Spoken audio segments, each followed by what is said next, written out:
usufruivano dei cosiddetti buoni spesa Covid senza averne alcun titolo. Sono 3 le persone pizzicate dalla Guardia di Finanza. Si tratta di un cittadino italiano e 2 nomadi, di cui uno di questi ultimi con numerosi precedenti di polizia, che acquistavano tranquillamente generi di prima necessità utilizzando i buoni.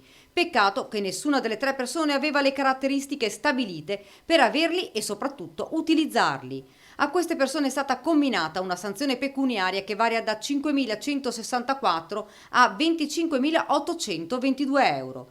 Nel corso delle indagini le Fiamme Gialle di Rovigo hanno anche scoperto e denunciato 9 furbetti che avevano indebitamente percepito il reddito di cittadinanza. I militari hanno passato a setaccio la documentazione relativa a 150 persone. I 9 furbetti scoperti sono residenti in vari comuni rodigini e pur di ottenere l'accesso al beneficio hanno dichiarato falsamente di averne diritto, autocertificando qualità proprie o dei propri familiari non rispondenti al vero e ricevendo nel complesso somme pari a 90.000 euro. Fra questi 9 un imprenditore che, pur avendo percepito un reddito di impresa di circa 43.000 euro, aveva attestato nella domanda presentata all'INPS un reddito pari a zero.